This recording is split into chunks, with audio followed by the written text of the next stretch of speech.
chica joven, de las casi podríamos decir que recién ingresadas a la historia, y es la licenciada Paola Michelle Godínez. Es licenciada en Etnología por la Escuela Nacional de Antropología e Historia. ¿Se oye? Sí, sí. Con la tesis Un acercamiento a la identidad de los habitantes de San Martín de las Pirámides, Teotihuacán, a través del estudio de la máscara, de la danza, teatro de Archimeos. Su línea de investigación abarca las técnicas tradicionales para la elaboración de máscaras en Teotihuacán, el trabajo de los maestros mascareros y la danza teatro. Ha impartido talleres para niños de recreación de máscaras teotihuacanas para la Feria Internacional de la Tuna. En el área de divulgación ha impartido conferencias sobre danzas, teatro y el uso de máscaras en contextos virtuales y dancísticos. Actualmente forma parte del comité organizador del Encuentro Nacional de Maestros Mascareros, que se realiza anualmente en diversas partes de la República Mexicana. Pues nos da mucho gusto que esté con nosotros ella hablando de un tema tan interesante y actual, pues porque los mascareros trabajan hoy en día haciendo las máscaras, entonces esto va a ser muy interesante. Próximamente tendremos otras sobre máscaras, pero es de otra onda. Por lo pronto vamos a recibirla con un fuerte aplauso.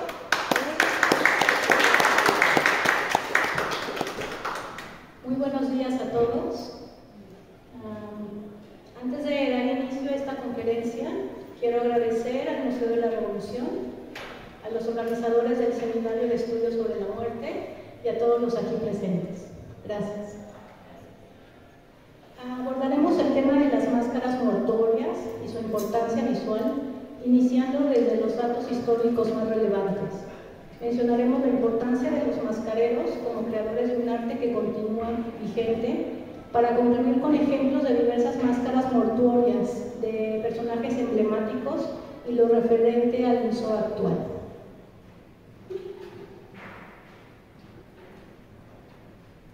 ¿Cómo reaccionaban nuestros antepasados ante la muerte? ¿Y de qué medios visuales se valían para retener en imagen el rostro de la persona que acababa de morir? Desde los inicios más remotos, la arqueología haya podido registrar, tenemos noticias de la relación íntima de nuestros antepasados con las imágenes. Los restos que se conservan evidencian este vínculo y nos muestran lo poco que han cambiado las cosas en algunos aspectos.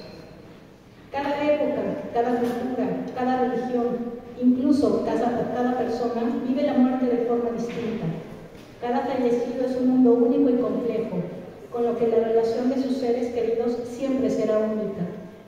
Sin embargo, no podemos negar la existencia de unas pautas comunes, bien sea en forma de ritual, de ceremonia o de cualquier otro modo, que unen a las personas en torno a la comunidad. Dentro de este entramado, las imágenes han desempeñado un papel determinante. Las máscaras mortuorias son sin duda piezas de gran contenido visual, ya que nos muestran el rostro real de la muerte. Existe algo que impresiona de modo especial post-mortem, la ausencia total de una mirada.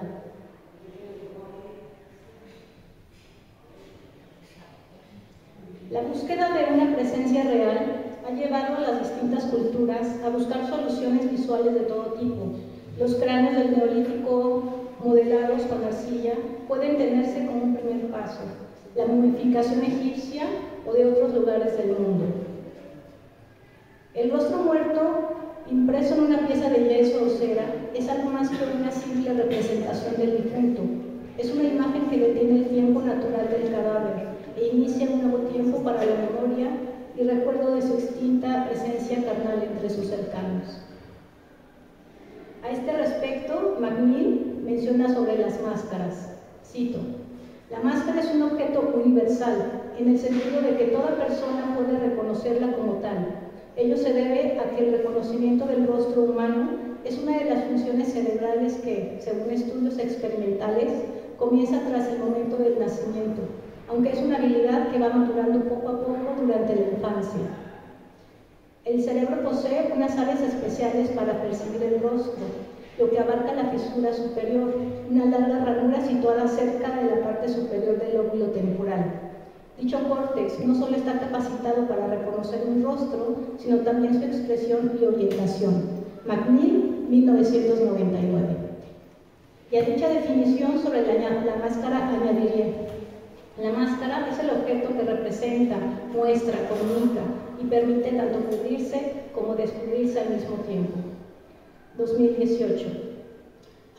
A este respecto me gustaría saber si ustedes conocen que hay una enfermedad en donde hay personas que no pueden reconocer rostros. ¿Ustedes sabían de esa enfermedad? Es un trastorno. Es un trastorno. Es muy poco común que pase en los humanos.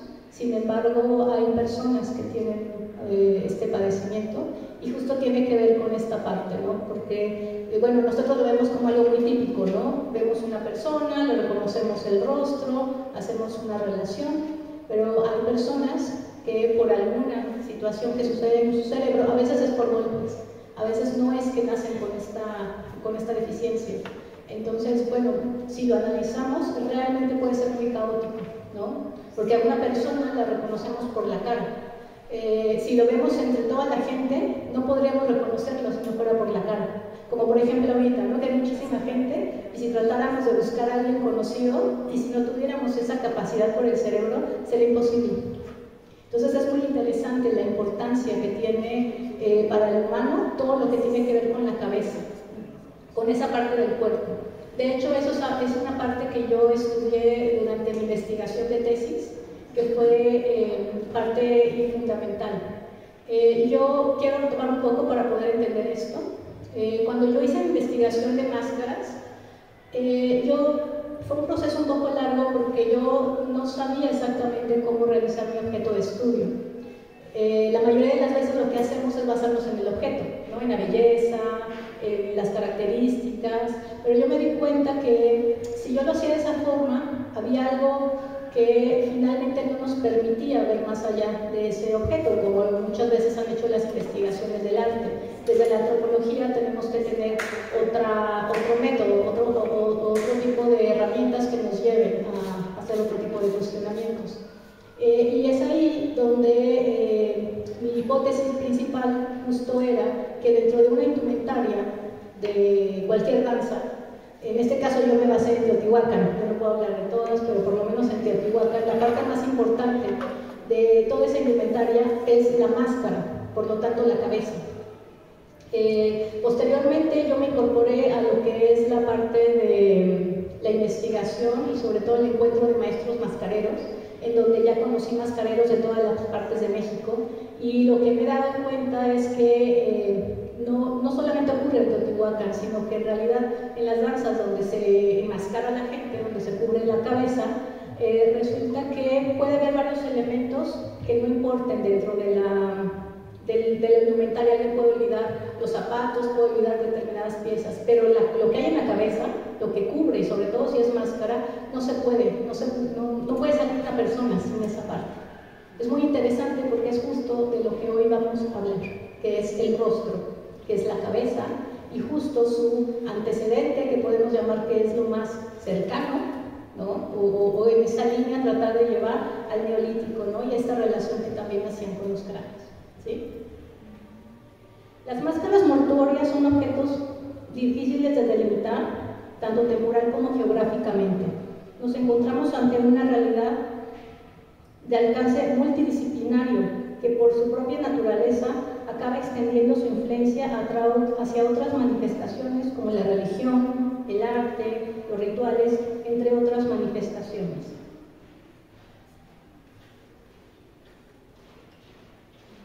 Bueno, aquí vemos un ejemplo. Estas son máscaras griegas, solo lo puse como un ejemplo. El ser humano desde sus orígenes ha estado profundamente conectado con las prácticas rituales. Para hablar de ritual nos referimos a la definición de Víctor Turner, quien lo define como una conducta formal, prescriptiva, en ocasiones no dominada por la rutina tecnológica y relacionada con las creencias en seres y fuerzas místicas. Turner, 1999.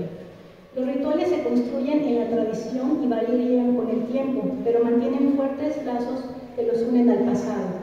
Dentro de ese complejo entremado, del que tan solo podemos ofrecer unos apuntes, los rituales dedicados a los antepasados ocupan un espacio destacado.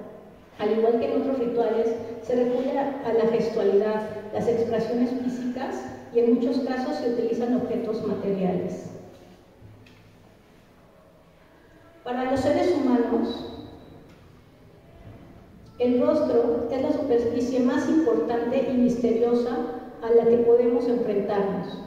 Es el centro del cuerpo, el escaparate del yo, revela la edad, el estado de salud y ánimo.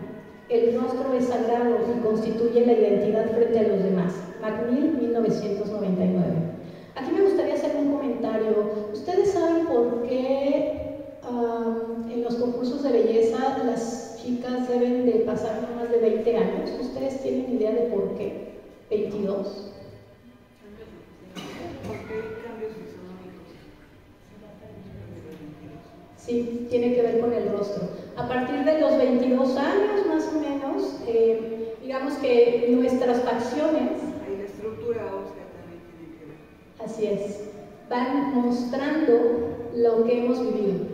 Antes de esta edad, todavía nuestros rasgos pueden estar más joviales, tal vez no hay tantas líneas de expresión, ¿no? Entonces, justo esa es la razón, porque en estos concursos de belleza se busca gente tan joven, ¿no? Que todavía en su rostro no exprese, no se refleje, pues lo pasar de los años, ¿no? Casi pena, ¿no? Sí, todo, es que, sí, claro, sí, por la boca, ¿no? Los ojos, los rasgos, ¿no? Digamos que, bueno, sin generalizar, ¿no? Pero digamos que en la mayoría de las personas antes de esa edad todavía, no, el rostro todavía no está tan marcado, digamos. Sí, pero ya cambiaron las reglas, ya pueden ser casadas, madres, grandes. Pero la edad sigue siendo la misma, ¿no? No. ¿Ya subió? ¿Ya la...? Ah, es que ahora tengo entendido que ya dejan hacer cirugías. Bueno, ¿desde cuándo? Pero las de escuelas sí Ya compiten hasta los trans. Es cierto, es cierto. También se cree que, bueno, con el tiempo lo único que sigue creciendo es tanto la nariz como las orejas. Claro. Eso es lo que sigue creciendo, ¿no? Sí. Poco a poco, en un proceso lento, pero sí. De ahí que, bueno, a cierta edad se note mucho más, tanto la nariz como las orejas. Sí. Entonces, el rostro no puede ocultar. Muestra tanto como oculta el rostro. Vamos a ver. Para rastrear los inicios de estas prácticas, veamos lo que sucedió en el Neolítico y los cultos al cráneo. La conclusión a la que hemos llegado es que el origen de uso de máscaras, y en este caso máscaras mortuorias, digamos que tiene que ver en esta etapa de la humanidad, del Neolítico aproximadamente, y lo que hacían con los cráneos, ¿no? Aquí hay muchos referentes que podríamos saber. A mí se me hace muy interesante lo que se hacían en diferentes culturas. Ahorita voy a mencionar algunos. El cráneo humano ha sido considerado asiento de la inteligencia y a veces del alma, de la esencia del hombre. Desde el Neolítico temprano existía la costumbre de separar la cabeza del cuerpo y adornar de diferentes maneras al cráneo desencarnado, o reconstruir las facciones del muerto con arcilla. Cito: en el Valle del Jordán se han encontrado cráneos remodelados que tienen una antigüedad de 7000 años. Simbólicamente, una parte del difunto representa la totalidad y de esa manera el cráneo toma el lugar de la persona entera. Así se pensaba evitar la desaparición última de la persona, ya que se conservaba su ausencia. Macmill, 1999. Con respecto a los cráneos podremos hacer muchísimas referencias. A mí me gustaría mencionar algo que me llama mucho la atención, que ocurrió en el periodo más o menos medieval. Hubo una época en donde a las personas se les cortaba la cabeza después de muertas y se les ponía la cabeza entre las piernas. ¿Ustedes saben a qué rito me refiero y por qué se hacía esto? Bueno, hubo una época, y de eso hay registros sobre en algunas regiones de Europa donde había mucho temor por ciertos seres que nos decían que tenían que ver con el vampirismo. Y lo que la gente fue descubriendo es que si a estas personas, porque cuando los mataban, personas que tenían características ciertamente de vampiros, cuando los mataban, revivían. Entonces decían, bueno, ¿qué pasa? ¿Por qué reviven? Entonces lo que empezaron a hacer es que les cortaban la cabeza. Pero no fue suficiente, porque cuando les cortaban la cabeza y después por alguna razón los desenterraban, desaparecía el cuerpo. Entonces, lo que ellos empezaron a ver es que si a ese muerto le cortaban la cabeza y se la quitaban y la ponían entre las piernas, ese muerto, esa es una creencia, ese muerto no iba a poder, ese vampiro, como ellos le llamaban, no iba a poder revivir porque no encontraba la cabeza para pegársela, para volvérsela a colocar. Entonces, por eso se la ponían entre las piernas, pero finalmente de nuevo la cabeza. Muy interesante, ¿no? Y yo supongo que ustedes han de tener otros datos también sobre cráneos y demás manifestaciones.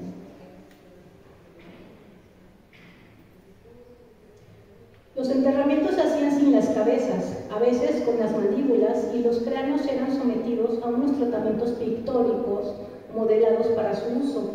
En cuanto a los modelados con arcilla, los especialistas no se ponen de acuerdo sobre si se trata de retratos o no, ya que en algunos lugares se realizaron sin mandíbulas, lo cual hace que sean poco realistas. En un primer momento, el culto a los cráneos se asoció con algún tipo de culto a los antepasados, pero con el tiempo estas ideas se han ido matizando. Para algunos autores, los cráneos deberían de pertenecer a las cabezas de familia, lo cual incorpora una perspectiva genealógica que llegaría hasta sus últimas consecuencias con las familias reales sumerias. Aquí lo que podemos ver es justo un enterramiento donde el cadáver no aparece con cabeza, ¿sí? Esto no sucedía en todos los lugares, también tengo que aclarar, solamente se daba digamos, en ciertos sitios. Por lo tanto, el culto a los cráneos sería el antecedente al uso de máscaras mortuorias. En un principio se pensó que el uso de máscaras mortuorias era un fenómeno propiamente decimonónico, pero las sucesivas investigaciones comenzaron a descubrir una realidad fascinante que nos remonta como mínimo al antiguo Egipto.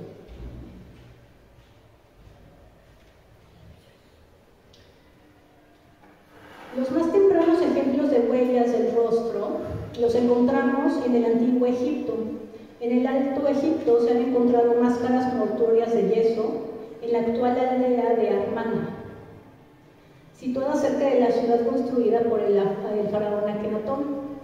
Estas obras a menudo han sido elaboradas con materiales efímeros y de gran fragilidad, como la cera o el yeso, por lo que los objetos que nos han llegado se consideran absolutas excepciones. Además, habitualmente eran tan solo una fase intermedia en la creación de la obra final, por lo que no se pretendía en ningún caso su conservación. Vamos a ver otro ejemplo que es muy conocido. Por fortuna, la casualidad ha hecho que se conservaran los talleres de uno de los escultores más célebres del Imperio Nuevo, Thutmose. El maestro Amarna, así se le conoce, artesano y escultor, él es de gran importancia porque, como ustedes observaron en la imagen con la que yo estoy presentando esta conferencia, si ustedes notan, no puse la imagen de una máscara mortuoria únicamente. Puse a las personas que están elaborando máscaras. Y es parte de lo que para mí es importante en esta conferencia, darle ese lugar a las personas que realizaron esa actividad, ¿sí? Entonces este personaje, Thutmose, que se encontraron en sus talleres, va haciendo un poco muestra de quiénes eran esos personajes, quiénes eran esas manos que lograron hacer, por ejemplo, en este caso, ¿no? La cabeza de Nefertiti se supone que fue vaciado sobre el rostro real de esta mujer. Entonces este lugar realmente para la arqueología tiene una importancia muy interesante, haber encontrado estos talleres. Se encontró en un almacén el busto policromado de Nefertiti. Al parecer que después estuvo copiando, ¿sí? Además de este famoso busto, había una serie de vaciados de yeso que se han ido identificando como retratos de diversos miembros de la familia real, incluido Akenatón. Vamos a ver otro ejemplo, también muy conocido. Espero algún día poder ir a verlo en persona. Muchos faraones poseían máscaras de oro. Una de las más conocidas es la de Tutankamón, cuya dinastía es considerada como una de las más importantes y gloriosas. Las máscaras faraónicas eran talladas exquisitamente en el más brillante oro, esto para reflejar la luz de Ra, además de estar engarzadas con bellas gemas y escarabajos siguiendo los dogmas del libro de los muertos. En cuanto a la máscara de Tutankamón, hasta donde yo tengo entendido, no se conoce exactamente quién fue el creador, quién fue el artista que lo realizó. Y aquí vamos con uno de los puntos muy importantes, ¿no? Que va quedando sesgado. Vemos la belleza de la máscara. Esta imagen me gusta mucho porque normalmente la vemos por delante, ¿sí? Y es muy interesante apreciar la parte trasera. Esto que ustedes están viendo, ahorita que hablé un poco de las técnicas, es muy complicado poder hacer una máscara completa. Requiere mucha destreza. Entonces, por eso esta imagen me gustó, cómo podemos ver el tocado y toda la parte, que pues normalmente en las fotos no nos muestran, ¿verdad? Es así que en función de la muerte, la máscara ha desempeñado un papel importante en las costumbres y la plástica egipcia. Recordemos que la máscara es aparentemente fija y el muerto se lleva consigo todos sus recuerdos. Vamos a hablar ahora de Grecia.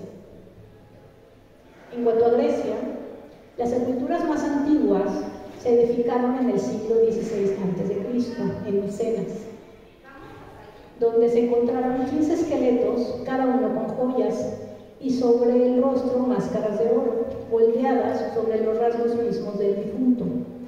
En el Museo Nacional de Atenas se encuentra una reconstrucción tal como fue descubierta con vasos de oro y plata. La mayoría de las máscaras de Micenas son bastante simples y no representan rasgos individuales, con la excepción de la de Agamenón, que es la que ustedes están viendo en pantalla, que es más o menos el retrato de un hombre que murió alrededor de los 30 años. Bueno, en esta imagen únicamente puse la máscara, pero en exhibición también están las manos, todo de oro, y otras partes del cuerpo. Es muy interesante en este caso porque al usar oro hay otra técnica detrás, pero para hacer el glaciado se tuvo que haber usado yeso, es de lo que también vamos a ir viendo.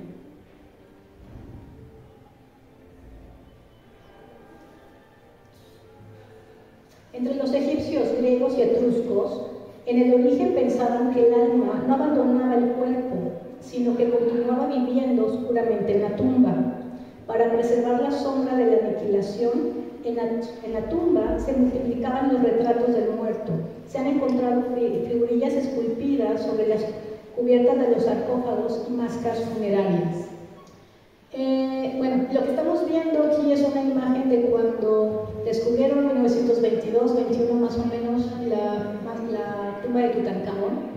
No sé si ustedes saben que era enorme el lugar donde se encontró, eran cámaras completas, bueno, había hasta carros y infinidad de cosas, era impresionante. Por ahí hay algunas imágenes, ¿no?, de cómo realmente los acompañaban todos los objetos, bueno, que consideraban simbólicos, ¿no?, durante su vida.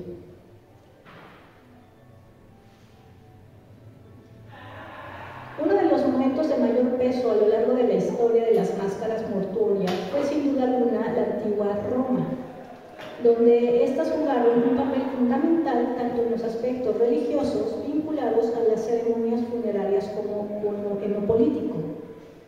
Nos referimos a las imágenes de los ancestros o imágenes maiorum, que es lo que ustedes están viendo en pantalla, también llamadas singular imago. Estas eran unos bustos que se guardaban en el atrium de los hogares romanos y representaban a los antepasados de la familia. En ocasiones tenían un pequeño titulus que nombraba y describía al efigiado. Además, también intervenían en las ceremonias fúnebres y tenían un papel importante dentro del derecho romano, lo cual pone de manifiesto la importancia y complejidad de estos objetos. Está muy extendida la idea de que eran realmente máscaras mortuorias obtenidas del rostro de los difuntos, pero lo cierto es que este es un punto controvertido y no demasiado claro, junto a otros factores como su poco conocida recuperación en el Renacimiento. En cuanto a este punto, lo que se ha investigado sobre máscaras mortuorias, en esta parte, más que máscaras, eran digamos, los bustos de las personas, pero finalmente tenía que haber una técnica de creación, y muchos de ellos sí se hacían con la cara de los rostros en vida. Entonces, por eso está esta controversia de que si realmente eran máscaras mortuorias, aunque realmente el nombre se les llaman efigies. Entonces, bueno, todo esto sigue en investigación, ¿no? Y sabemos que entre más cosas que vayan descubriendo, pues eso nos lleva a ir teniendo datos que van cambiando la historia también. Otra región cuyo estudio ofrece gran interés es la América precolombina, es decir, las partes centrales y meridionales del continente americano, antes de la llegada de Cristóbal Colón. Y bueno, aquí solamente quise colocar una imagen de lo más reciente. Bueno, me refiero más reciente no en cuanto a su descubrimiento, fue en el 52 aproximadamente cuando a Pacal se le descubrió en Palenque. Me refiero a que en recientes años es que se reconstruyó la máscara de Pacal, a eso me refiero. No tiene más de 5 años más o menos. Es jadeíta, lo que estamos viendo en pantalla. Aquí se pone no solamente la máscara, sino toda la indumentaria, porque también es importante, bueno, en contextos festivos, no solamente se le da importancia a la máscara, sino a toda la indumentaria. Y en este caso, pues si tenemos toda la indumentaria, pues hay que colocarla, ¿no? Para tener una idea de quién estamos hablando. En recientes años se encontró otro rostro de Pacal. Este rostro, esta máscara, bueno, si hiciera el acercamiento, no muestra los rasgos faciales, bueno, porque también tiene jadeíta y eso obviamente pues le da otra textura. Pero en otro lugar de Palenque encontraron un molde donde se veía el mismo rostro de Pacal, pero con arrugas. Es muy interesante porque entonces ahí estamos hablando de que ese molde se le hizo ya en años posteriores, o sea, cuando ya, creo que murió, estuvo hasta los 80 años más o menos, Pacal. Entonces, lo que están llegando a la conclusión los mayistas, pues es que también reflejaban la edad, o sea, no únicamente querían conservar los rastros de las personas en su juventud, sino también en el paso del tiempo, ¿sí? Si ustedes tienen la oportunidad de verla, se nota lo marcado de las líneas de expresión y se nota por completo que es Pacal, porque se ve la cara perfectamente de él, pero con los rastros de la edad. Con los ojos masogenianos. Sí, es muy interesante. Y también es muy reciente, ¿eh? Esa máscara, bueno, ese molde, porque en realidad es un molde, no es una máscara. Bueno. 80, ¿verdad? Aproximadamente. En cuanto al estudio de las máscaras mortuorias, después de años de olvido y casi podríamos decir de marginación, ha encontrado finalmente un feliz acomodo en la teoría de la imagen.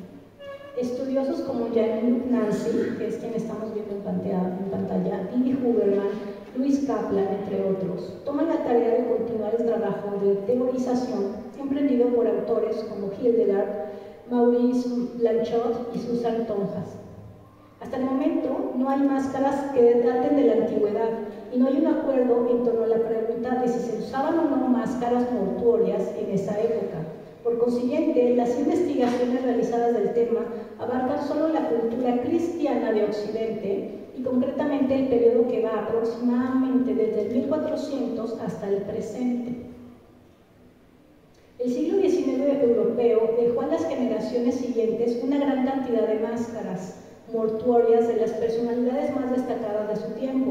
A Aparecieron los primeros estudios y reflexiones al respecto, pero no fue hasta 1926 cuando, de la mano del libro de Ernest Benkart, que adelante lo voy a volver a mencionar, el tema provocó verdadero interés entre los estudiosos de la historia del arte y otras disciplinas afines.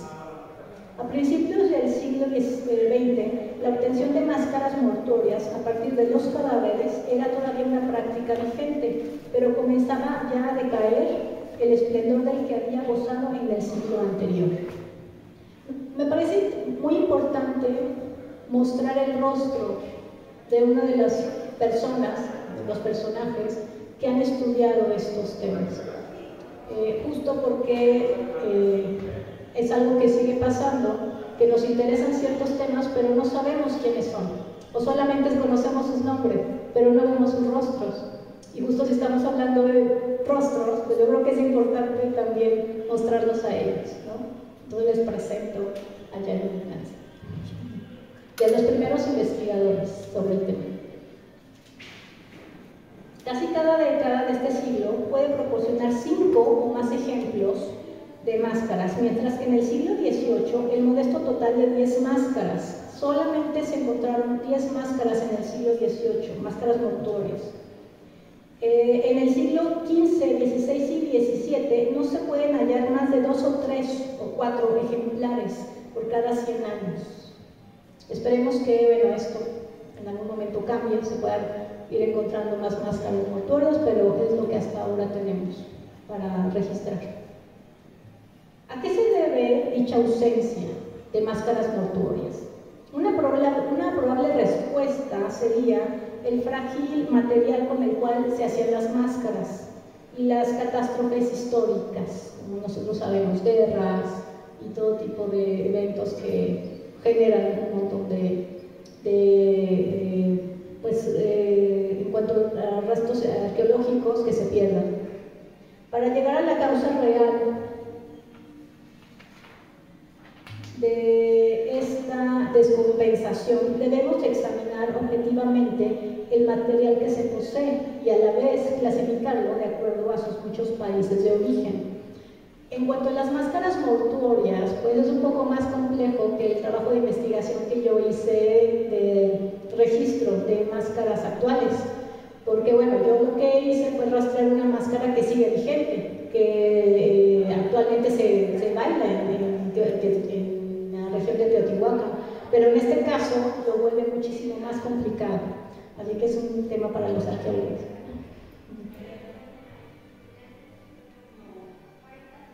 Tres países nos han dado a conocer máscaras mortuorias, algunas de forma física, otras solo de forma literaria. Estos son Italia, Francia e Inglaterra. En Italia, de los primeros tiempos encontramos máscaras mortuorias, no solo de santos y príncipes, sino también de determinados individuos que lograron distinción por su talento o actividades. Dante fue uno de los primeros personajes que se le hizo su máscara mortuoria y que no pertenecía en ese momento a la iglesia, por eso es una imagen que quise mostrar. De un lado vemos una pintura de él y del otro un molde que se realizó. Entonces esto solamente anterior a él se hacía para gente, sacerdotes, gente que tenía que ver con la religión, no para, en este caso, intelectuales o escritores, eso no existía. Por eso, en este caso, él es una máscara interesante de su época, lo que se hizo. En el norte de Europa, en cambio, sucedió algo bien distinto. Durante siglos no se hicieron máscaras mortuorias, sino eran de reyes o de grandes señores. Y no fue hasta el acercamiento de la era racionalista y de la Revolución Francesa cuando empezamos a producir algunos cambios considerables. Ante esta agitación, no obstante, debemos ver las máscaras mortuorias como parte de las clases privilegiadas. En Francia y en Inglaterra, la máscara mortuoria iba asociada a una práctica artística estrechamente conectada con las ceremonias fúnebres de los reyes y reinas de dichos países. Esta mujer, Marie Tussaud, no sé cómo se pronuncia, es una artista francesa. ella se dedicó a modelar efigies. Me parece interesante también que ustedes la conozcan, porque detrás de ellas hay muchas de las representaciones que se hicieron de personajes famosos. Está muy lindo su retrato. Por ejemplo, siempre en Francia que moría un rey, se realizaba una efigie. El pintor de la corte era convocado al palacio para hacer un molde de los rasgos del monarca. Incluso antes de que su cadáver fuese abierto y embalsamado por los médicos y cirujanos de la corte. Esta es otra imagen de una persona que justo está, en este caso ya está haciendo todo el modelado, ya hizo previo, normalmente era sobre el cadáver del muerto, que eso también es muy interesante, porque les gustaba que fuera con el muerto fresco, digamos, ¿no?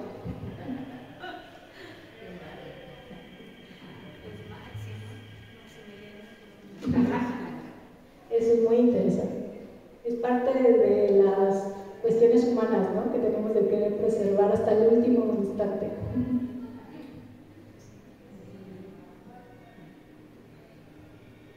No fue hasta el siglo XVI cuando la concepción del realismo fue aceptada como una norma estética en la producción artística de Europa. En este breve bosquejo hemos seguido el rastro de la existencia de máscaras mortuorias, pero esta imagen vamos a ver un poco qué es una efigie. La efigie o imago es una imagen o representación de la persona, es lo que estamos viendo en pantalla. Implica fundamentalmente nada más que una ceremonia en honor al muerto. Solo podemos suponer categóricamente la existencia de una máscara mortuoria cuando hay algún documento o recibo de pago. Por eso, no podemos considerar, bueno, las investigaciones que se han hecho es que en este caso las efigies sí llevaban máscaras mortuorias, pero como no hay una documentación, siguen estando como en esta parte de qué tan vinculadas estaban, ¿no?, con efigie, máscaras mortuorias. Pero si vemos, aquí está la misma representación de la persona que ya está fallecida, ¿sí? Entonces esto sigue en investigación. Vamos a ver qué arroja más adelante todo esto. Vamos a ver otro ejemplo de efigie muy interesante. Él es Enrique VII. Él murió en 1509. La figura de tamaño natural, sólida y derecha de Enrique VII, esbelto y elegante, consiste en un bloque macizo de madera cubierto con lino. Aunque se han perdido las manos, aunque en este caso ahí aparecen, la posición de los brazos sugiere que en su derecha sostenía el cetro y en la izquierda ligeramente levantaba el orbe. El orbe es la imagen del globo terráqueo. Todavía hay trazos de pintura en el rostro, su cabeza cubierta muestra aquí que antes había colocado una peluca. Pero lo que más nos sorprende es la expresiva cabeza del rey, en la cual aparece ya desarrollado el tipo del caballero inglés. Es probable que este retrato plástico lo realizó un artista con la ayuda de una máscara mortuoria. Es al punto que me interesa llegar. Y en parte lo podemos hacer en vista del desarrollo del progreso técnico del periodo, pero sobre todo teniendo en cuenta su impresionante realismo. Atrás de quien realizó esto había un artista que exactamente sabía qué estaba haciendo. ¿Quién fue el creador de dicha obra? Pietro Litogliano de Antonio. Las investigaciones que se han realizado sobre los retratos de Enrique VII apuntan hacia Torrigiano como el posible artífice. Según cuenta Vasari, debido a su creciente fama, el italiano fue llamado por el rey inglés para realizar numerosas obras de mármol, bronce y madera. Es interesante observar que tenemos imágenes de Pietro porque fue un artista con bastante reconocimiento. A los escultores, a los artistas en esa época, sí se les daba, digamos, el crédito por las obras que estaban haciendo. Ya estamos hablando que esto ya es entrando al Renacimiento, cuando cambia el concepto del arte. Pero si hablamos anterior a todo este periodo, no podemos tener un rastreo de quiénes eran esas personas que realizaban todo el trabajo artístico. vamos a ver otros ejemplos de personajes conocidos. Isaac Newton. En el siglo XVIII, cuando murió Newton, todos los honores antes reservados a reyes y grandes nobles fueron presentados por primera vez a un ciudadano ordinario. Después de que el cuerpo de Newton estuviera presente en Jerusalén Chamber, es decir, en el Palacio Real, fue enterrado en el Panteón de los Seres Ingleses, acompañado por el Lord Canciller y seguido por un séquito de duques y condes. Entonces, aquí lo que podemos ver es una foto. La imagen de la máscara no corresponde a la foto porque se ve más joven.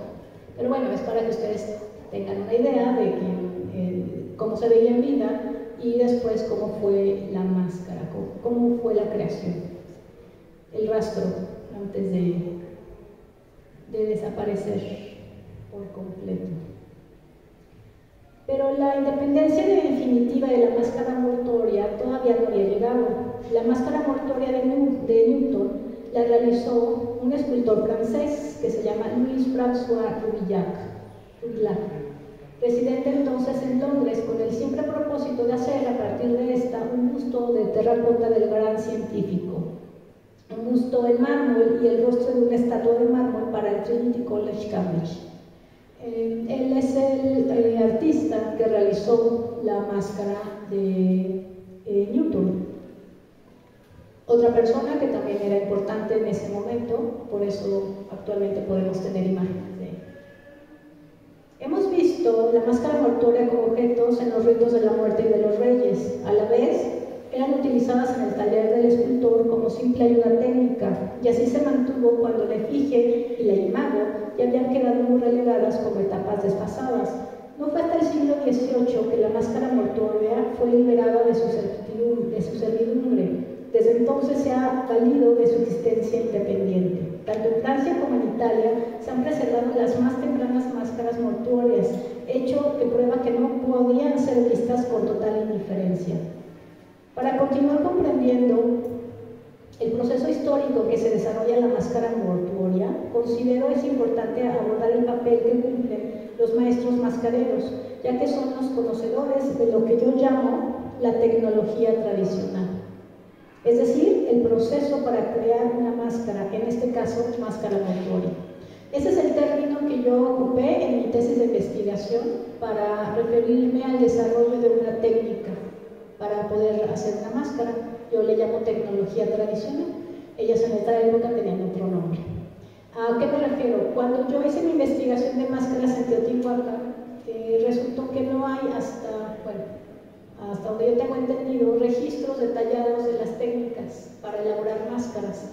Entonces, parte del trabajo que yo hice en ese momento fue hacer una descripción detallada de los procesos para la elaboración. Y para poder lograr eso, pues tuve que hacer uso de los maestros mascareros, porque ellos son los que tienen toda esa sabiduría. Y eso fue un proceso muy largo, porque no todos quieren dar sus secretos.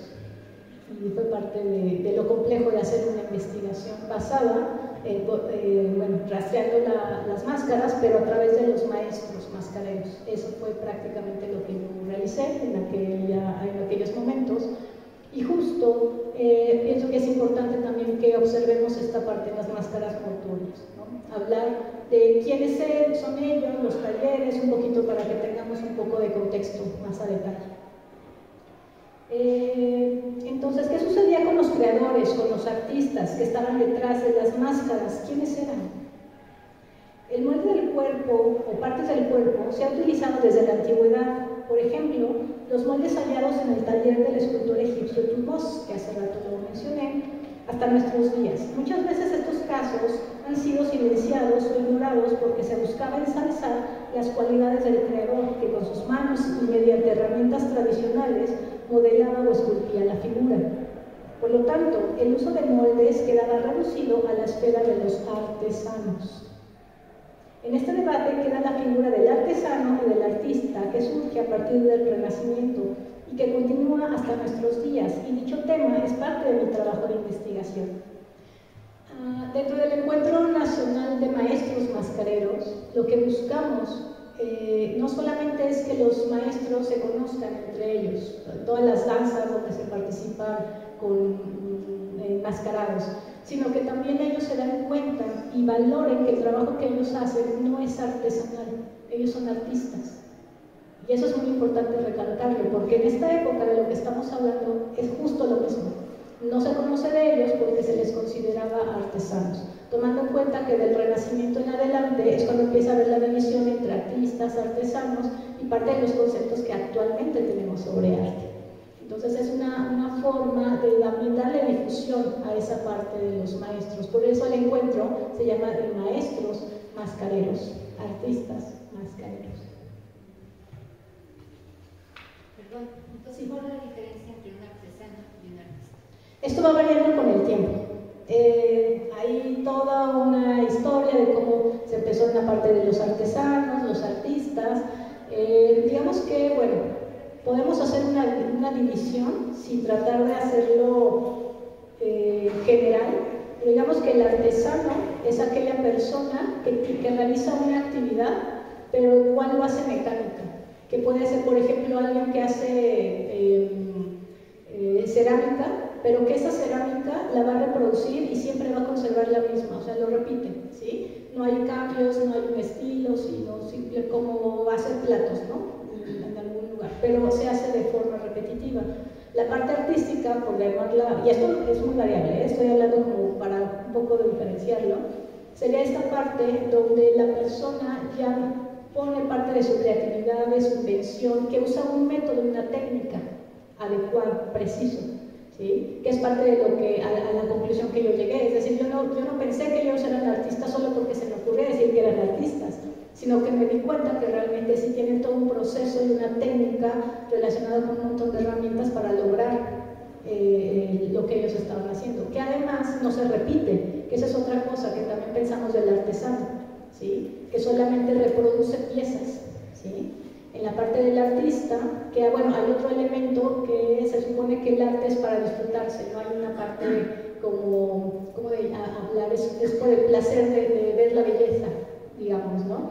Y el artesano está relacionado más a la parte, por ejemplo, de alguna utilidad que pueda tener, ¿no? Un objeto que va a servir para algo. Sabemos que hay mucho, por ejemplo, una pintura, ¿no? Decimos, esta pintura, ¿cuál sería su uso real? ¿No? Pues sería la observación, más bien, ¿no? El ver todos estos detalles. Pero esto ha tenido muchas variantes, ¿eh? Es un poquito de complejo. De hecho, es una de las discusiones que se están mencionando en este encuentro, justo de ¿por qué? Porque además estas definiciones, ¿quién las desarrolla? Es una institución. Las instituciones son las que ponen estos términos, ¿sí? Artesano, artista. Entonces ahí es muy interesante, ¿no? Analizar toda esta parte. Y este debate que continúa, ¿sí? ¿Alguien más? Sí, aunque también en este tipo de instituciones se debe de considerar la opinión justamente del artesano, ¿sí? Porque muchas de las veces sí es muy cuestionable. Te dicen, es que lo vas a repetir, pero al hacerlo con las manos tienen un método, tienen una técnica, tienen una invención, ingeniería, ahí va muy de la mano. Y nos decían ellos, es que aunque parezcan iguales, cada uno es diferente. Entonces se convierte en una obra de arte cada pieza. Pero lo demeritan las instituciones al decir, no, como tú no tienes ciertos papelitos, entonces tú eres menos, yo soy más. Y ellos se sienten, yo trabajo en comunidades rurales, comunidades originarias, y es algo que dicen, ya no más, sí. Ya. Porque además acuñaron un término nuevo, que son arte popular. Muy interesante. Entonces, para no entrar en debates y decir, bueno, no, o sea, no eres artista, no te considero artista, tú eres artesano, para no pelearnos vamos a crear arte popular. Pero sigue la misma discusión. Sí. Entonces, eso es parte de lo que estamos haciendo en el encuentro, que realmente ellos se sientan artistas, porque son artistas. Son artistas. Lo más curioso es que los maestros se consideran artesanos, porque esa es la palabra que se ha usado para describirlos. Pero además hay otro punto muy importante, porque hasta hace muy poco, cuando uno veía una máscara, un museo, en algún lugar, uno decía, wow, qué bonita, qué miedo, todo. Pero pocos se preguntaban, ¿quién la hizo? ¿Quién está detrás? ¿Quién es ese maestro? ¿Cómo se llama? ¿Dónde vive? ¿Tiene familia? ¿Y qué se escribe? ¿No? ¿Por qué? Porque muchas veces es algo que nos ha remontado, ¿no? De ver la obra, el objeto, visto por su belleza. ¿Sí? Y eso es justo algo que yo creo que es importante que empecemos a cuestionarnos, ¿no? ¿Desde dónde queremos? Sí. Entonces, no me quedó claro. Entonces, ellos también elaboran los mascareros, las máscaras motores. ¿Quiénes ellos? Perdón, ¿te refieres los artesanos? ¿De Teotihuacán? O ¿O...? los maestros para el ejemplo del proceso de la máscara mortuoria. Bueno, en este caso, cuando yo hablo de Teotihuacán, me refiero a danzas actuales. Y son mascareros que están vivos y que su tradición, digamos, que se puede rastrear. Ellos no hacen máscaras mortuorias. En Teotihuacán no hacen. Son máscaras que se usan durante una danza, son danzas patronales en el Valle de Teotihuacán, actuales. ¿Sí? Aquí ese es otro punto también interesante, porque conocemos Teotihuacán por las pirámides. Pero poco sabemos que hay gente que vive alrededor y que además siguen realizando todas sus festividades, y una de ellas muy importante, muy interesante, una danza enmascarada, pero además de un tipo de técnica de material que solamente se usa en ese lugar, se usa fieltro de tejana, de sombrero de tejana. Como material no existe otro lugar en México que se ocupe. Existía en Perú había una máscara que se hacía con fieltro de tejana, del sombrero de tejana, de eso se hace. O sea, no se hace no es de madera, es de fieltro. Y solamente actualmente en Teotihuacán se sigue realizando con ese material. En Centroamérica, se perdió en Perú, se usaba y se perdió en Perú. ¿Sí? Entonces sí, son dos cosas, digamos, son diferentes, pero bueno, estamos hablando de los maestros, ¿no? Que al final están luchando por el mismo. Sí. Por otra parte, es importante tomar en cuenta que en muchos casos estas obras eran totalmente anónimas, además. Los formatori, palabra de origen italiano que parece conceder cierto estatus al creador de máscaras, quedaron en la mayoría de los casos en absoluto olvido. Ese es el nombre que se les daba, formatori. ¿Sí? Aquí es muy interesante porque sí tuvieron un nombre, pero recordemos que cuando surge este nombre era porque eran considerados artistas, escultores que formaban parte de los gobernantes. Por eso ellos sí tuvieron este nombre. ¿Sí? Ahí está. Este es un libro muy importante, muy interesante. Los formatori no dejaron demasiados escritos sobre su práctica y es poco lo que se conoce de su trabajo.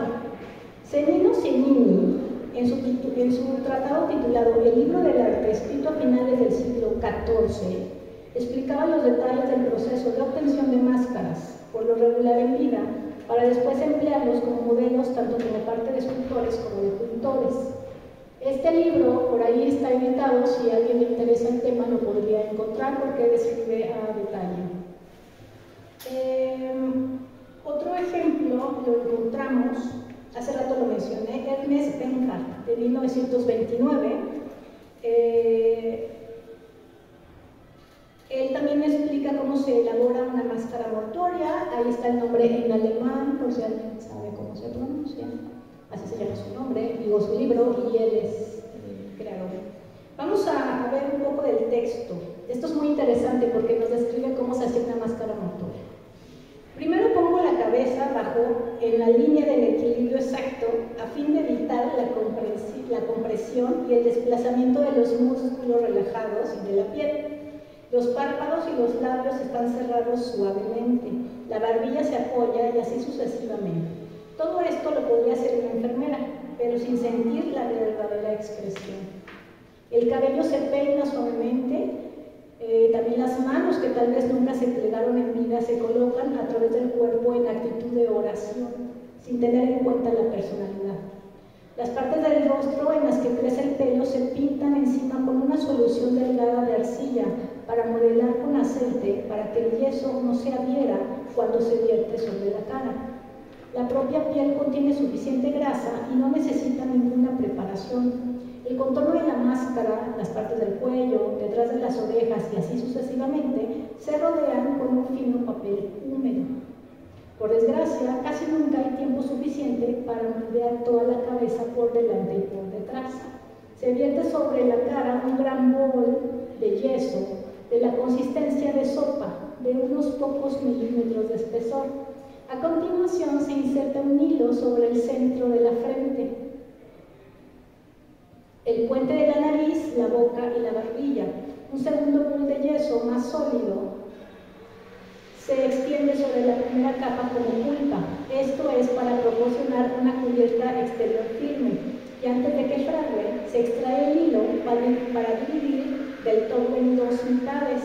Tan pronto como la capa exterior se ha endurecido, se parten dos piezas en molde y se separa cuidadosamente de la cabeza. Este es el paso más difícil. Las dos mitades que han sido separadas se encajan y se fijan.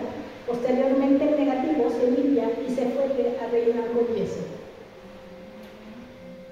Es lo que yo les mencioné. Actualmente las máscaras que se elaboran, de hecho también de muchas danzas, solamente se hace con yeso la parte frontal.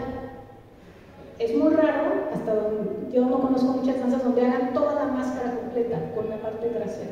Es muy complicado hacer esa parte. Actualmente lo que se hace, yo lo que llegué a hacer en algunos talleres es que se pone como una bolsa en el cabello, porque si no, imagínense, cuando se quite eso, te jalan todo el cabello, se ve encima, y se usa vaselina. En esta parte dice que la grasa es suficiente, pero no. Lo que pasa es que está hablando porque ellos ya no dicen nada, pero en realidad si esto le hacemos a una persona, sí te andas llevando las pestañas. Entonces se tiene que hacer, han cambiado, pero hay otra cosa muy interesante. Hay personas que realizan máscaras con la gente parada, les hacen el molde. La mejor forma es acostado, como lo mencionan. ¿Por qué? Porque la parte de los músculos entonces queda por completo, porque se modifica. No es lo mismo nuestro rostro que está en esta parte, digamos, de pie, cuando se acuesta, cuando se recuesta. Y eso es una técnica que también tiene que ver con la sabiduría de los maestros y cómo van pasando el conocimiento. Entonces, esto es algo que se sigue replicando en diferentes lugares para hacer máscaras. Bueno, entonces vamos a avanzar. ¿Cómo vamos de tiempo? 10 minutos. Esta imagen corresponde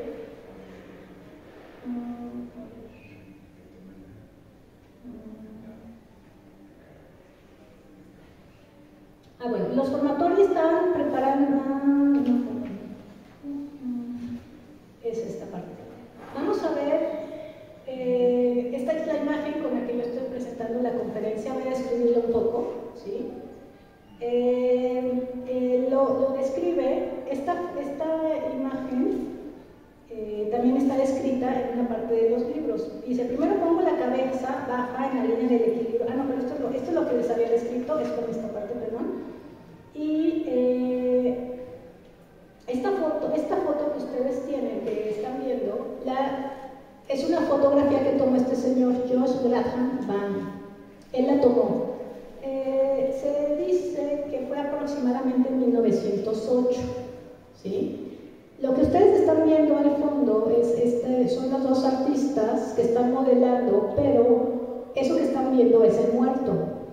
Ahí está la persona, nada más que está abajo, tienen ahí una forma muy interesante de cómo lo colocaban, ¿sí? Por lo que les digo, la forma como tenían que ser, sobre todo la parte posterior. O sea, imagínense ahora, ya tienen el muerto y cómo le hacen la toma de la parte del cráneo. Es muy complicado hacer esto. Por eso también quienes los hacían eran escultores, gente que además tiene que tener bastante paciencia. Se tiene que tener mucha paciencia y agilidad en las manos para poder hacer máscaras, ¿sí? Y en la parte de atrás ustedes pueden notar que también hay más moldes. Esto nos está hablando de que es una persona que realmente era su oficio, bueno, su profesión, no oficio, su profesión, ¿sí? A eso se dedicaba, ¿sí? Pero no sabemos el nombre de la persona, del maestro, ese sí no lo conocemos, pero sí sabemos de la persona que tomó la foto, ¿sí? Es él, perdón, es este personaje es quien tomó la foto, ¿sí? Fue un fotógrafo de la época. Uno de los trabajos más conocidos corresponde al trabajo del escultor Ulrich Stonewall. Se especializó en la creación de bustos conmemorativos y se le considera uno de los mayores creadores de máscaras mortuorias de su tiempo. Nació en London, Canadá. London, Ontario, perdón. Sus creaciones aparecieron en los periódicos locales y se le realizaron diversas entrevistas. De él sí hay bastantes registros, ¿sí? Y se han podido localizar 77 máscaras y 75 referencias en diferentes periódicos de la época. Están sus imágenes, me gusta mucho cómo se ve el fondo, todo su taller. Como esto que él hace en la segunda foto, donde aparece él con la máscara, es algo que tratamos de hacer continuamente con los maestros. Que estén ellos y que salgan sus máscaras, o sea, al mismo tiempo. Me gusta mucho esta imagen, cómo sale él mostrando, ¿no?, su trabajo. Los dos rostros, ¿no? Como un autorretrato, pero en automáscara. Automáscara, de su trabajo, ¿no? También, sí. Vamos a ver otro artista, él es ruso. Él es escultor con 33 máscaras de los personajes más destacados de la época de León Tolstoy, de Lenin, de Gorky, de Rumanía. Él nació en Rumanía, ¿sí? Y en el museo de Mercuro es donde se encuentran 59 máscaras de las que él creó. Y están los vaciados originales. Qué interesante está eso. Entonces, si alguien un día va a Rusia y van a este museo, pues ahí van a poder encontrar su trabajo. ¿Mercuro? Sí, Museo Mercuro, ahí se encuentra. 59, tal vez ya hay más, pero por lo menos hay 59. ¿Sí? En este contexto de análisis por las características del rostro, las máscaras mortuorias del momento desempeñaban un papel fundamental. La posibilidad de disponer el positivo en cera obtenido directamente del rostro del muerto, los vaciados faciales fueron muy importantes, ya que permitían el estudio del cráneo, tanto de personas. De hecho, son famosos los cráneos de figuras célebres como Dante y el Marqués de Sade. En esta época, ciertos personajes como políticos, filósofos, poetas, se convirtieron en celebridades cuya memoria debe ser honrada por medio de bustos. Probablemente uno de los métodos más eficaces para captar la verdadera huella del rostro es la obtención mediante la técnica de la semejanza por contacto de la máscara mortuoria directamente del cadáver, lo que les mencionaba, que querían que fuera a pocas horas de haber muerto, ¿no? Para ver cómo quedaba, no sé, esa parte. ¿Ustedes qué piensan de esa parte, no? De preservar hasta el último aliento de vida, ¿no? O de muerte, ya no sé. ¿Cuál de las dos? La máscara mortuoria es una copia fiel del rostro de una persona fallecida. Recientemente, es lo que normalmente se hace, ¿no?, en una máscara mortuoria. Obtenida mediante la siguiente técnica. Vamos a hablar en general para que lo comprendan un poco más. Sí. ¿No tendrá que ver con el rigor mortis de que se ponen duros los músculos? También, sí, porque también lo que quieren es como preservar lo último de la persona, ¿no?, pero en vida. Y sí, cuando pasa el tiempo, cuando pasan las horas, pues también va cambiando, ¿no? Es que esa es parte también del artista. Cuando uno hace un molde, no solamente es hacer los rasgos de la persona, sino tienes que tener mucho detalle de hacer completamente los rasgos, los detalles de la cara. Esa es parte también de la maestría de hacer máscaras, ¿sí? No es únicamente poner la parte del yeso, sino cómo llevas todas las líneas, cómo le das forma, y justo yo creo que también tiene que ver con esa parte. Si pasan muchas horas, pues ya no ves cambios. ¿no? Puede ser por ahí, pero sería interesante preguntarles, ¿no? ¿Por qué lo hacían así? ¿Cuál era el motivo? ¿Sí? Entonces, bueno, se pone algún tipo de aceite espeso sobre el rostro del difunto, aplicando encima yeso o cera. ¿Sí? Actualmente se usa yeso, la cera ya no se ocupa para molde. ¿Sí? Este molde es el negativo, del cual posteriormente se obtiene un positivo en yeso o en bronce. En el caso de estas últimas, se corrige cualquier defecto antes de gasearla. ¿Sí? Estamos hablando de un general, ¿cómo se hacen? Hay diferentes variedades. Actualmente todas las máscaras que se hacen se moldean con yeso. ¿Sí? Y después, para que ese yeso, porque si no se deshace, se pone cemento. Se hace otra base de cemento y esa es la que ya va quedando, ¿no? De hecho, es muy interesante porque actualmente en las danzas donde se realizan más danzas de enmascarados, el molde es casi sagrado. Esos moldes. Ha habido peleas entre familias por decir quién tiene el molde original. Los moldes. ¿Por qué se buscaban las máscaras obtenidas del cadáver y en raras ocasiones eran apreciadas las del personaje en vida? Los muertos y las expresiones de los muertos, tomadas en yeso, no son menos dignos de observación que de los rostros en vida. Los rasgos son mucho más prominentes, lo que la vida hace fugitivo, la muerte lo detiene. Cada característica se encuentra en su verdadera proporción, a menos que una terrible enfermedad o accidente haya procedido a la muerte. Es lo que querían conseguir. Respondiendo un poco a nuestros cuestionamientos. Vamos a ver otra máscara interesante de Beethoven. Vamos a ver algunos ejemplos antes de ir terminando.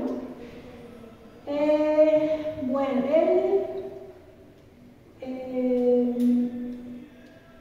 esta máscara se hizo con el propósito de ejecutar un busto. Es lo que se quiso hacer con su máscara. ¿Sí? El vaciado también se hizo a pocas horas de haber muerto. ¿Sí? Pues lo que estamos viendo realmente son sus facciones en sus últimos... él murió en 1827. ¿Sí? Y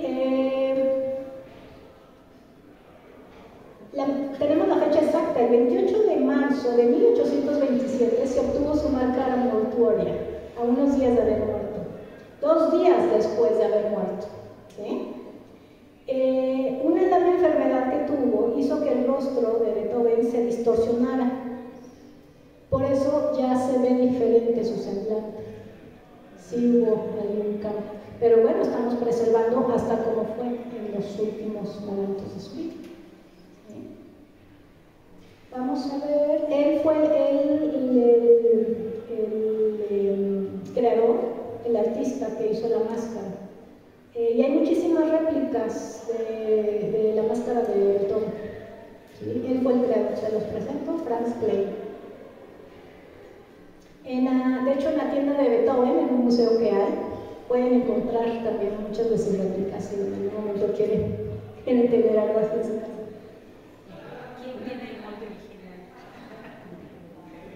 Interesante sería el original. Claro. Vamos a ver otro ejemplo. Esta máscara de Napoleón ha tenido muchísimas controversias, porque él murió el 5 de mayo de 1821, producto de dolores estomacales que más bien pensamos que lo mataron, ¿no? En realidad es lo que se piensa. Entonces yo creo que fue un envenenamiento. ¿Sí? Después de varios intentos de hacer su máscara mortuoria, finalmente después de 7 días se logró hacer su molde. Lo hizo el doctor Inges Burton. Perdón. El molde lo hizo con 2 piezas, hasta lo que tenemos registrado. El punto es que algo pasó con esos moldes. Y entonces empezaron después a salir muchísimos moldes y decían que el original, salieron como 3 moldes y todo el mundo decía que era original. Y a la fecha hay un sitio en internet que se llama, ahorita les digo el nombre, ustedes lo pueden encontrar, que se llama napoleonprimer.com, en donde siguen los debates, porque obviamente con la tecnología están tratando de, con esos moldes que hay, verificar si realmente son de ellos, y según en ese sitio dicen que sí son reales, pero la discusión sigue, porque no se sabe si realmente esos moldes coinciden, porque empezaron a fabricar muchos, entonces sigue ahí. De hecho, en algunas tiendas de antigüedades han llegado estos moldes, entonces, no sé, bueno, es muy interesante este punto. Siguió, después de su muerte siguieron un montón de situaciones alrededor. Vamos a ver otro, ya casi para terminar, de Maximiliano. Se tomaron dos máscaras mortuorias de Maximiliano. El primero probablemente lo hizo el doctor Licea, poco después de la muerte de Maximiliano. Se nota la falta de la barba, ¿sí?, debido a una explosión, que esto pasó en Querétaro. Recuerden todo lo que sucedió a partir de ahí, por eso hay muchas deformidades, ¿no? Y hay una segunda máscara que se hizo durante el segundo embalsamiento. Entonces, sí están con ciertas deformidades, ¿no? No sé exactamente, no sé si ustedes saben dónde se encuentran estas máscaras, y actualmente están en algún lugar, pero, pues bueno, esto es, digamos, la parte de sus máscaras mortuorias en 1867, a los pocos días de que murió, ¿sí? Se tiene este rastro. Y vamos a ver otra, ya para ir concluyendo, de Benito Juárez, ¿sí? Se le hicieron 3 máscaras mortuorias el día de su defunción. Estas se hicieron el mismo día, el día de su muerte. Por lo tanto, esto es lo más cercano de ver cómo él fue. Esto es lo más cercano. ¿Sí? Si en algún momento tienen la oportunidad, no sé exactamente. No, sí, la de Maximiliano y la de Benito están en el museo están en el Castillo, en el museo, ¿cierto? De las intervenciones. No, está también en el recinto homenaje a Benito Juárez. ¿También? Entonces ya en el tienen palacio. Hay varios. Una de ellas, tanto de Maximiliano como de Benito, están en el Museo del Castillo. Ahí pueden encontrar. Pero hay otras, ¿dónde? El de las intervenciones también hay. Intervenciones De Maximiliano. de Maximiliano. Maximiliano sí está ahí. Y la de Juárez en el recinto homenaje al Palacio Nacional. Ok. Entonces, y debe de haber más en algunas casas. ¿No? Yo creo. La de Pancho Villa. ¿Cómo? Y la de Pancho Villa. Ahorita vamos a hablar. Y vamos a... Ya nos adelantamos a Pancho Villa, no estamos haciendo. Y la creó Juan Manuel Islas, quien aplicó justo técnicas muy precisas para la elaboración. ¿Sí? Estamos hablando de 1872. Muchas de las técnicas que se usaban en esa época son de las que actualmente se usan para hacer máscaras. Bueno, vamos a terminar justo con Pancho Villa. Esta máscara es muy interesante porque se hizo a las pocas horas de cuando pues, lo mataron, lo asesinaron ahí en Parral. El punto, ¿por qué la quise mencionar? Porque hace menos de 6 meses, a principio de año, se volvió a hacer toda una ceremonia, un homenaje donde se volvieron a entregar copias de las máscaras. Y estuvo presente uno de los hijos de Pancho Villa. Supongo porque este es el año, ¿no? De Villa. Entonces, sí, estamos conmemorando, ¿no?, el centenario de Villa. Y entonces, a enero más o menos de este año, se hizo otra vez toda una ceremonia y volvieron a hacer, no sé si son los moldes originales, pero volvieron a hacer toda esta parte, ¿no?, de mostrarlos. Entonces se me hizo muy interesante porque las máscaras mortuorias pues siguen vigentes, ¿no? No sé si alguno de ustedes en algún momento quieran hacerse su máscara mortuoria.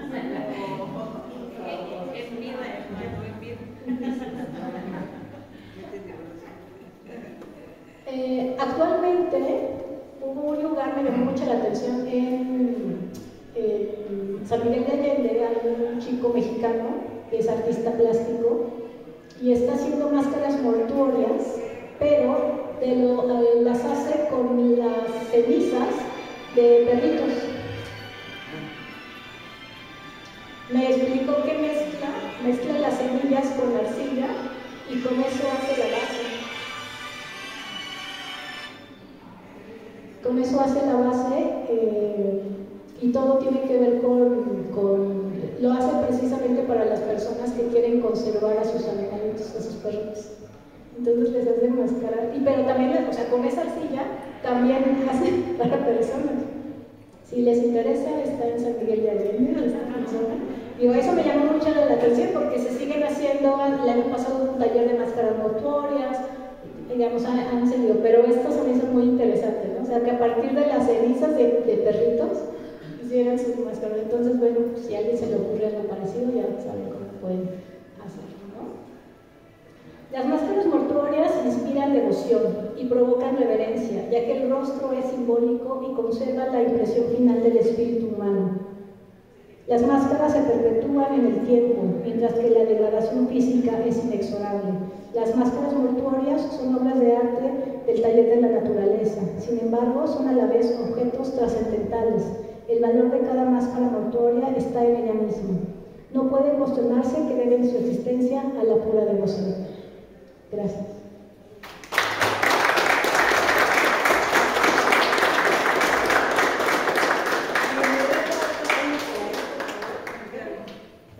Los que pasen de firmar, por favor, vengan aquí.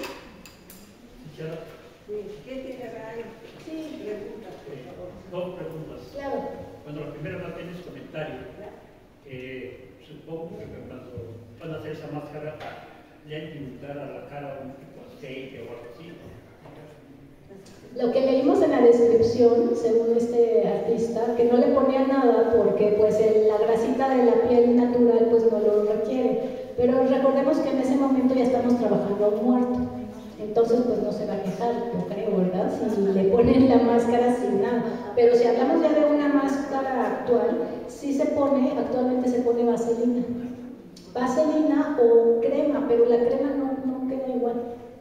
Entonces se pone en las cejas, sobre todo se pone bastante vaselina. Ahora depende, porque si quiere hacerse una máscara por completo, pues sí se tapa hasta los ojos. Hay mucha gente que ahora no, en lo que es la nariz y los ojos, pues no lo hacen. Pero si queremos irnos a formalidades, pues se tiene que hacer de todo. Y se dejan unos orificios aquí, se ponen unos popotes para que por aquí la persona de respire mientras se hace la máscara. Pero sí se pone cera, vaselina, porque es más o crema de esta muy grasosa. Ajá. Pero la verdad es que si hay gente con mucha ceja o algo así, sí se sufre, ¿eh? Porque cuando se despega, ¿sí? Y se supone que se retoca, ¿no? El artista, sí. Algún detallito que podría beneficiar, perjudicar algún rasgo, ¿no? Pues bueno, se supone que no deberían de hacer ningún tipo de cambio, ¿no? Sí. Más bien, por ejemplo, llega a pasar que uno hace un molde, cuando sacas, pues a lo mejor un pedacito de la nariz no queda o algo, entonces pues es como, pero no cambiar sí, hacer como retoques. Ahora, actualmente se usan vendas de yeso, así se llaman, ¿sí? O sea, se pone la cera de la vaselina y son vendas que tienen es para las que hacen esto para las fracturas. Y entonces se van poniendo pedazos, para esto también hay una técnica de cómo se va haciendo, se tiene que acostar la persona y se van haciendo pedacitos y se va poniendo todo en la cara, ¿sí? Después se deja de secar y sobre eso ya se hace el vaciado en yeso, ¿sí? Después de eso, desde esa parte se hace el de yeso y ahí es donde se hacen retoques. Entonces, pero hacer una máscara en vida. Sí, claro, actualmente, bueno, ya no somos,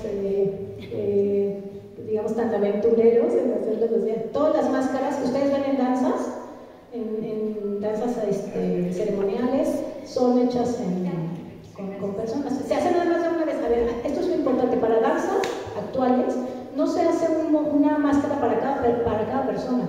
Se trabaja con un molde. Y sobre ese molde se hacen infinidad de réplicas. Pero ya no es como antes, ¿no? De que, bueno, si uno quiere su propia máscara, se hace su propio molde. Pero estamos hablando de cuadrillas de 30, 50 personas, sería muy complicado que a cada uno se le hiciera su molde. Entonces se van haciendo, con uno es como se hace para todos. Sí. ¿Cómo se llama la palabra científica en los recuerdos de los rostros? ¿Cómo ¿Cómo se llama las personas que no recuerdan el rostro? El trastorno. Es algo del, no recuerdo cómo se llama, es algo de opónomo, algo así. Es el nombre que se le da de máscara. No recuerdo cuál es la palabra. Pero alguien la recuerda, pero me llaman como eso, el opónomo, que tiene que ver con la palabra del rostro, pero no recuerdo cuál es la palabra como tal. La etimología de la palabra es homo. De opónomo. De opónomo. Opónomo. Es el nombre que se le da al rostro en etimología. Opónomo. ¿Ceguera facial? Es que también le llaman ¿cómo le llaman? Como enfermedad del rostro o algo así, pero la palabra como tal, no recuerdo cómo es, pero tiene que ver con la palabra de opónomo. Opónomo, con H, opónomo. Pero cuando es una deficiencia, porque da otra palabra cuando como la descalculia, la dislexia. Sí, algo así. ¿Alguien más? Yo sí quiero comentarles que a mí me pasa eso. Sí. Yo desconozco a mis hijos. O sea, me puedo olvidar del rostro a grado de que me angustio muchísimo, ¿no? Por ejemplo, tenía a mi marido una comadre en Tasco y yo decía que no me la encuentro, por favor, porque por más que quiero recordar su rostro, no puedo. Siempre la recuerdo como si tuviera una mente. Pero veo a la gente y a la media hora ya se me olvidó como su rostro y no puedo describir nada. Se llama prosopagnosia. Ya le entendemos. Prosopagnosia. Ceguera facial también se le llama, o agnosia facial. Es un trastorno neurológico. Proso de proso.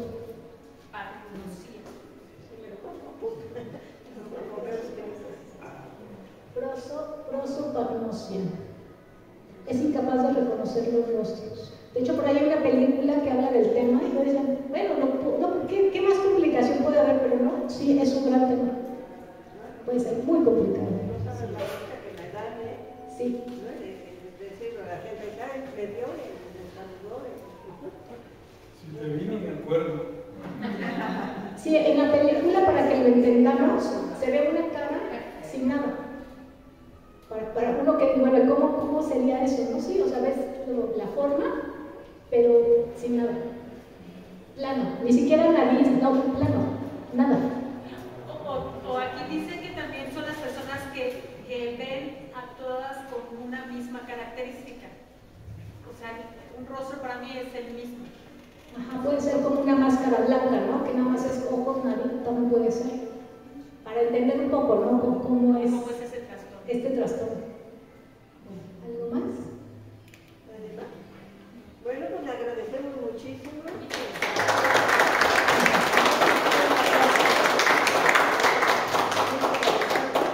Ya saben que si quieren ir a Egipto, pues está nuestro egiptólogo que lleva las excursiones, bastante económicas, y pueden localizarlo por este medio. ¿Sí? Le damos un pequeño reconocimiento.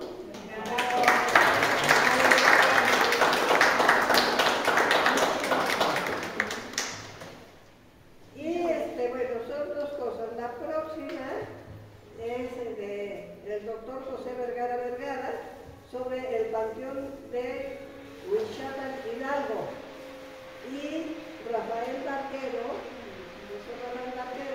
que nos va a hablar sobre el panteón de Francés de Puebla.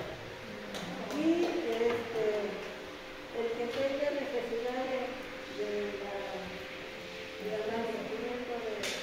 de asistencia, apúntenlo en la parte de atrás de la hoja. Y este mes se hace el calendario del siguiente año. Por favor, a los que tengan interés hablar en este espacio sobre la muerte está abierto. Ya tengo algunos lugares seleccionados, así de que si saben de alguien, si ustedes, cualquiera de ustedes quiere participar, pues ya saben que se apuntan conmigo lo más pronto posible para poder entregar el calendario en noviembre, que lo tenemos que entregar a la Secretaría de Cultura, porque hace el programa de todo el año. ¿Sí? La próxima es el 10 de octubre. Yo lo tengo calendarizado para el 10 de octubre. 10 de octubre, sí. Perfecto. 10 de octubre. Rafael Barquero y José Vergara. Y la última para el 21 de noviembre. Sí, y va a haber, está el maestro Antonio Algara, que es un director de teatro, famoso, interesante, ya saben que siempre hay algo de teatro en nuestro programa, de teatro perpetuum móvil entre la vida y la muerte. Está interesante el tema. Y Julia Santa Cruz, una arqueóloga que nos ha dado varias conferencias aquí sobre la muerte en línea y otras cosas, va a hablar también de máscaras. Y dice sobre dos grandes artistas del legado de las máscaras motores. Así de que se va a unir un poco con esto, espero que por aquí pases y la escuchen, ¿no? Y bueno, nos vemos el próximo mes. Acuérdense que el primer martes del mes esta conferencia se sube a YouTube o no sé dónde, varía un poco, pero estén pendientes porque en el WhatsApp se les informa cuál es la entrada, ¿no? ¿Cómo hago para que integrarme a un grupo de WhatsApp? Porque yo no tuve la información. ¿Cómo? Sí, que la integres al grupo de WhatsApp. ¿Quién me integra al grupo de WhatsApp? Ah, pues yo. Sí. Ahorita me quedo para que me des No sé En cómo la se libreta pones tu teléfono que te... Sí, aquí pusiste tu número de teléfono en la... Sí, pero no te me hacen quedar, ya no me quiero. Después Ahorita me quedo ahí.